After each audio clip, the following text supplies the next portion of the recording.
ونصلي على رسوله الكريم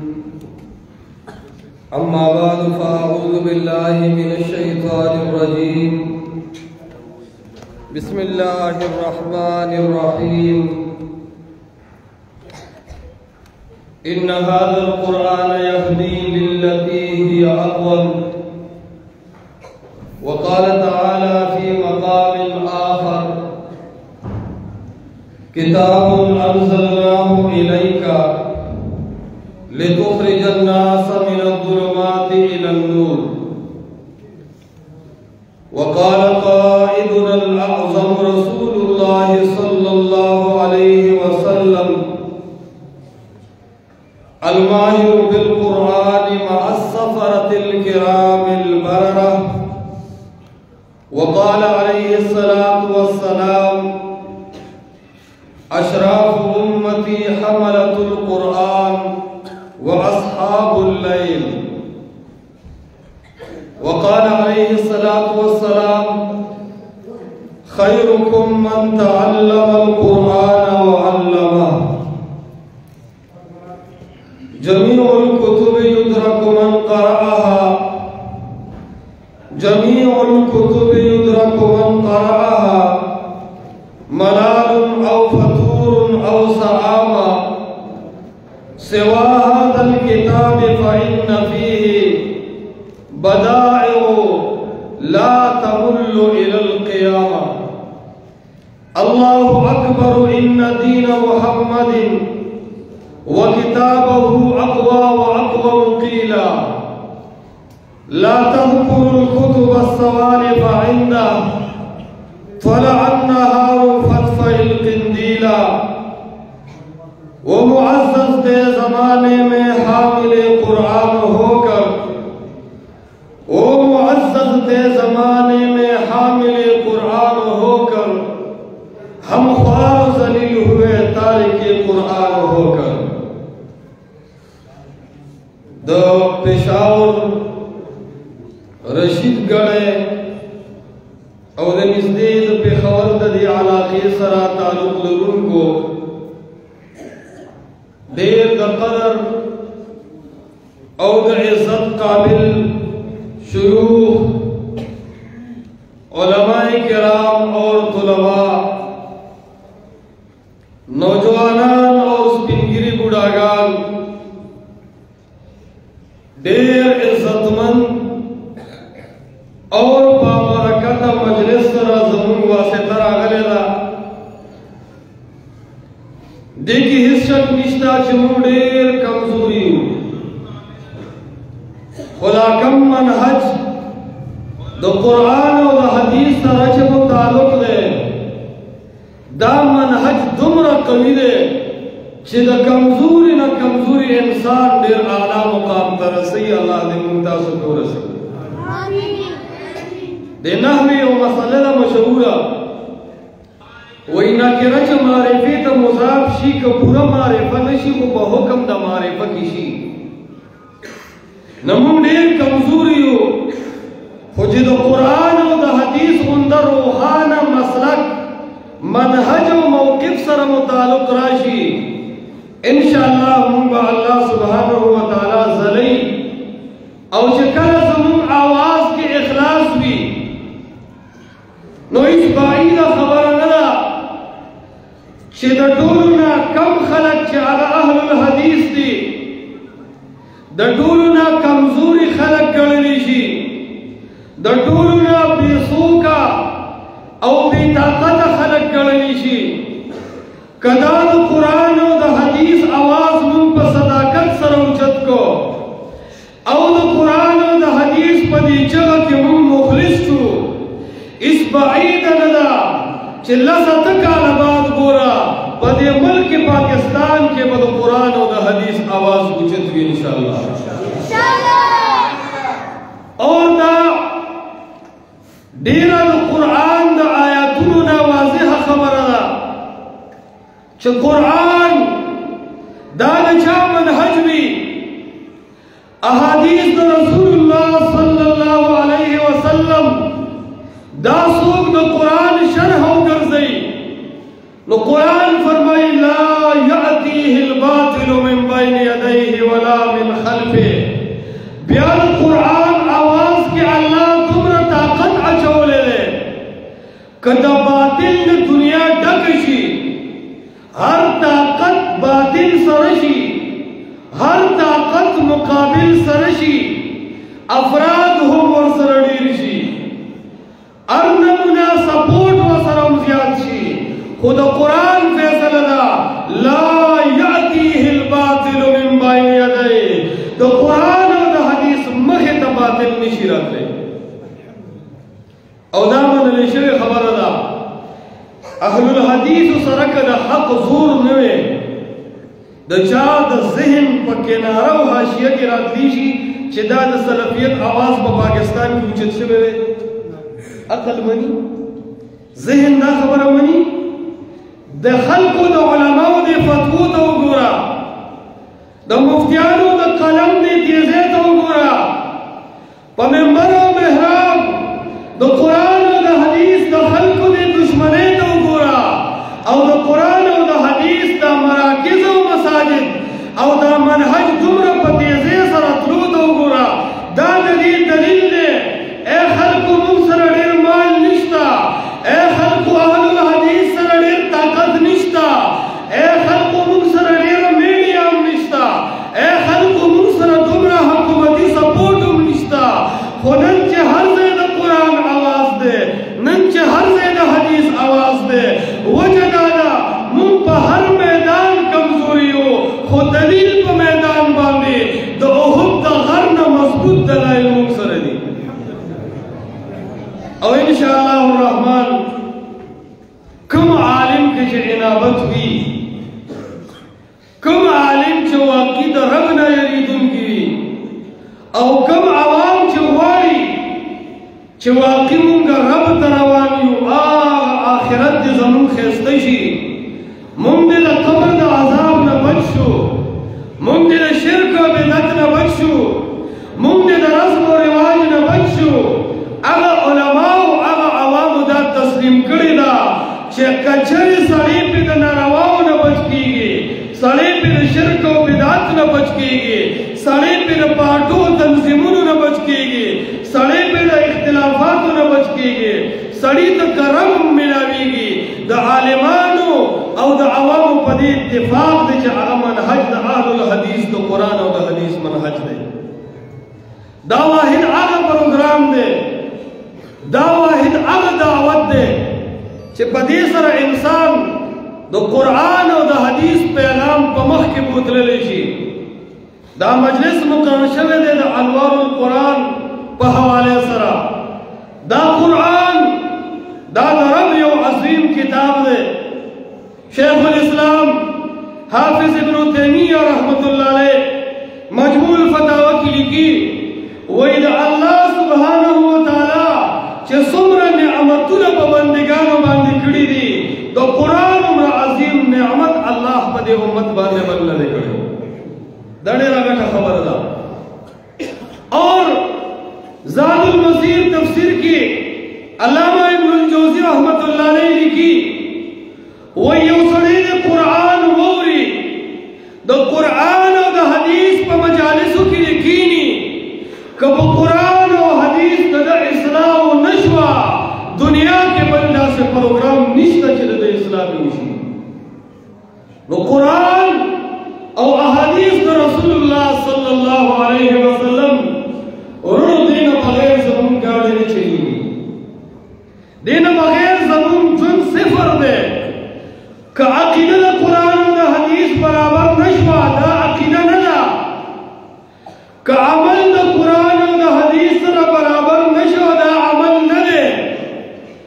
که غم او خادي د قرآن او د حدیث سره برابر نشو دا غم او خادي نه دي که خپل معاشرت او معاملات د قرآن او حدیث سره برابر نشو دا معاشره نه ده که زموږ ستاسو معاملات د قرآن او د حدیث د رڼا مطابق نشو دا معاملات نه دي خپل عقیده خپل عمل خپل سوچ او فکر دا په قرآن او حدیث سره برابرو خپل آخرت کې سمو قرآن او حدیث له برازو خپل عقیده کې سمو د قرآن او د حدیث ته برازو خپل معاملات چې سمو د قرآن او احادیث د رسول الله صلی الله علیه وسلم ته برازو. زه یو اهمه خبرې طرف ته د عوامو له دعوت ورکوم او لنډې خبرې کوم، توجه وکړئ. دا قرآن یو داسې عظیم الشان کتاب دی چې دې په دوو طریقو باندې خلک استعمالوي. ځینې خلکو قرآن دې دپاره راغستی دی چې هغه د دې قرآن عقیده، د قرآن مطابق عمل او د قرآن پیغام دې دنیا ته ورسوي، هغې په دې اواز کې مخلص دي. دا یو طبقه ده. خو قرآن دومره مقبول کتاب دی چې ډېرو خلکو د قرآن نوم دا صرف او صرف د دکاندارۍ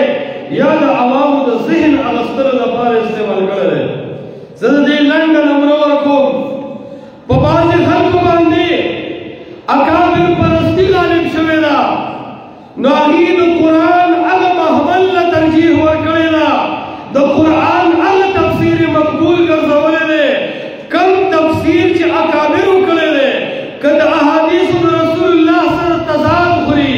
که د قرآني آیاتو سره تضاد خوري، هغې ته نه ګوري. خو چا چې د اکابر پرستۍ طرف ته دعوت ورکړی دی او قرآن استعمال کړی دی، یو د هغې نه قبر پرسته طبقه ده. بریلوي مکتب فکر چې وایي هغې هم د قرآن نوم اخلي، که نه اخلي د قرآن نوم. خو یو ډله ده چې دا د قرآن نوم اخلي د اکابر پرستۍ لپاره،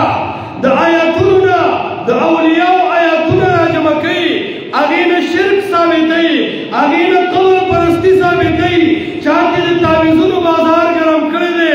چا چې د کوډو منترو بازار ګرم کړی دی، څوک پې جنات راولي، څوک پې جنات وباسي. هر چا د قرآن دپاره خپله دکانداري کولاو کړې ده. اکابر پرست مفهوم یې په قرآن غالب کړی دی او نبوي مفهوم یې د قرآن نه بهر کړی دی. دا ډله هم لګیا ده، خلکو ته وایي موږ قرآن منو، خو حقیقت کې قرآن نه مني،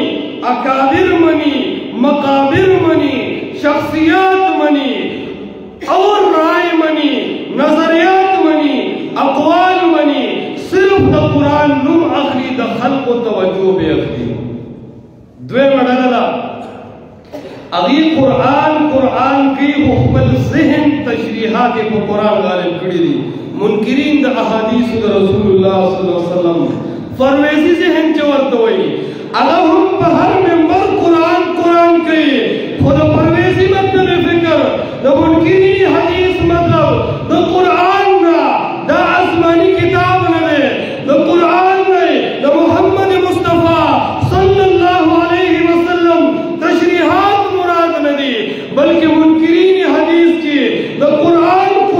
نغره لګوي، دی د قرآن نه دی متاثر، دی د خپل ذهن نه متاثر دی، دی د قرآن نه دی متاثر، دی د خپل قیاس نه متاثر دی. خو د ده ذهن ته څوک نه دی تیار، د ده شبهاتو منلو ته څوک نه دی تیار، نو د مقبول لیبل راواغست چې هغه قرآن دی. خلکو ته وایي قرآن ومنئ، قرآن ومنئ، او د قرآن په منلو کې مقصود دا دی چې د بخاري او مسلم بې عزتي وکړم. دا دویمه ډله ده چې د قرآن لیبل استعمالوي، خو مقصود قرآن نه دی، مقصود انکار حدیث دی. دا دویمه ډله ده. اوله ډله څه شوه؟ اکابر پرست، مقابر پرست، نظریه پرست، شخصیت پرست. یو ډله ده قصه پرستو، خوب پرستو چې هره ورځ په هوا الوزي وایي چې د پلانکي آیت نه الوتل ثابتېږي. د سقاط په ډېرۍ صابون ته ناست دی او هغه وایي دې ځای نه سقاط ثابتېږي. د مړي شومې او الواتې کار ویلی دی، د قرآن د دې آیت نه دا شی ثابتېږي. دا یو طبقه شوه، دا هم ګمراه دي. د قرآن سره یې مینه نه ده، د قرآن صرف لیبل استعمالوي. او قرآن یو مقبول کتاب دی که نه دی بھائی؟ تاسو داسې اردو د ناسې نو خفه یې ویدي یې څوک چې وده دي لاسونه پورته کړي. ماشاءالله، الله مو ویښ کړه. بهرحال اوله طبقه چې هغه نوم د قرآن استعمالوي، لیکن هغه روایت پرسته دی، د من غلط روایتونو په ذریعه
خپل مجتهد اصول دې بیانې د خپل فقه ټیکهداري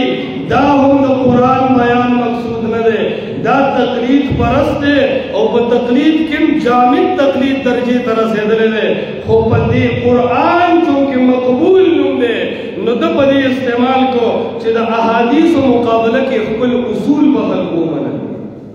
دا درېیمه ډله شوه ډېر سخت لګیا خو نرمه خبره څلورمه خبره دا هر دور کې باطل اوازونه خو زه راځم دې له چې دا ټول اوازونه الله ختموي او حق له الله ترجیح ورکوي بل یو اواز دی د اهل الحدیث اواز دی د سلفیانو اواز دی هغې قرآن بیانوي قرآن تمام دنیا بیانوي خو چا په قرآن باندې اکابر ائمه ګرځولي دي چا په قرآن باندې مقابر ائمه ګرځولي دي چا په قرآن باندې خپل عقل امام ګرځولی دی چا په قرآن باندې خپل تنظیم امام ګرځولی دی چا په قرآن باندې خپل اصول ائمه جوړ کړي دي اهل الحدیث هغه خلق دی چې هغې په قرآن باندې احادیث د رسول الله صلی الله علیه وسلم تشریح ګرځولې ده او خلقو ته دا آواز کوي چې ای خلقو کو قرآن زده کوئ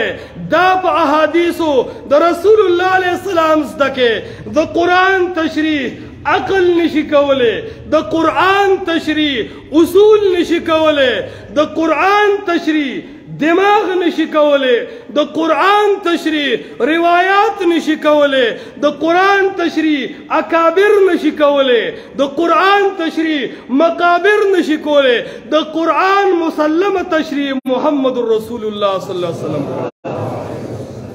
دا توره امتیاز دی زموږ توره امتیاز او زه هم د قرآن دا مقبول آواز وګورئ ای اهل الحدیثو تاسو هوښیار خلق یې د چا آواز پسې نه ځئ اهل الحدیث ډېر هوښیار خلق دي دا د آواز نه متاثره کیږي دا د چا د سټایل نه متاثره کیږي دی د انجینیر علی مرزا خبرې موري دی د جاوید غامیدی خبرې موري دی هر چاته غوږ دی ای خلقو تاسو وګورئ نن نه پس زما دا خبرې قرآن قرآن نعره تمامه دنیا کوي څوک د قرآن دشمنۍ ته تیارو څوک د قرآن مخالفت ته تیارو خو د دې فقیر دا یو خبره ورسره ولیکه چې کوم ځای اختلاف راغی کوم ځای آرا رالل کوم ځای توجیحات رالل ته ګوره هغه ځای کې څوک وایي زما د شیخ تفسیر دا دی څوک وایي زمونږ د اکابرو تفسیر دا دی څوک وایي زمونږ د اصولو مطابق د دې آیت تفسیر دا دی اهل الحدیث چڼې چې راپاسي اهل الحدیث و شیخ چې راپاسي هغه وایي د محمد رسول الله تفسیر داسې دی او په دې امتیاز موږ د رب نه خوشحاله یو که نه یو خوشحاله ډېر پرې خوشحاله یو او څوک چې په دې خوشحالي ونه کړي بل د خوشحالۍ څیز ماته نه دی معلوم دا توره امتیاز زده کړئ ورونو په دې جال فساو نه شي قرآن مقبول نوم دی څوک به د دې دشمني ونه کړي خو د قرآن هغه تفسیر به مقبول وي کوم چې چا کړی دی محمد رسول الله صلی الله علیه وسلم شوق سره ووایه کم تفسیر چې چا کړی دی دا خو د نیمو خلکو آواز هم نه دی کم تفسیر چې چا کړی دی ټول وایه کم تفسیر چې چا کړی دی دا آواز دی د اعتدال ای اهل الحدیثو دا منهج دی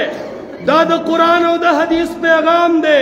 نن د قرآن نوم مونږ اخلو خو مونږ هغې ته تنظیم مخې ته نه دی ودرولی مونږ د قرآن نوم اخلو مونږ یې مخې ته جنډه نه ده ودرولی مونږ یې مخې ته اصول نه دي ودرولی مونږ یې مخې ته شیخان نه دي ودرولی مونږ د قرآن د تفسیر دپاره سړی متعین کړی دی هغه شخصیت دی امام الانبیاء محمد رسول الله صلی الله علیه وسلم اور زه وایم اخیری خبره کوم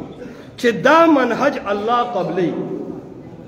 اور کم چې حق منهج وي الله سبحانه وتعالی د عوامو زړونو ته هغه منهج ورننه کوي ډېرو خلکو د قرآن تفسیر کړی دی د ابن کثیر غونده مقبولیت یو تفسیر ته حاصل دی اسې سوچ وکړئ حاصل دی هر مکتب فکر که بریلیان دي او که دیوبندیان که هر مکتب فکر دي چې د قرآن تفسیر کوي د ابن کثیر حوالې به پکې ضرور وي بلکې څو ورځې مخکې یو سړي به خپل تفسیر ډېر لوی فخر کوه ما ورته ویل دا تفسیر د یوې هفتې له ماته کېده نیمه حصه به درله زه دې جدا کوم چې ابن کثیر دې ترجمه کړی دی او چغې دې اسمان ته نه رسي عرض دا دی چې قرآن الله رب العالمین ابن کثیر تفسیر له ولې دومره مقام ورکړی دی تفاسیر دنیا کې ډېر دي انور شاه کشمیری رحمت الله علیه د دیوبندیانو سرخیل عالم دی او مشکلات القرآن کی وی 1,00,000 یا 1,000 تفسیرونه د قرآن نن موجود دي او باغی کې الله لوی مقام ابن کثیر له ورکړی دی وجه دا ده علما ناس دي عوام پرې نه پوهېږي د ابن کثیر امتیاز دا دی چې کله د آیات تفسیر په حدیث سره کېږي نو هغه رایې پسې او د چا قول پسې نیسي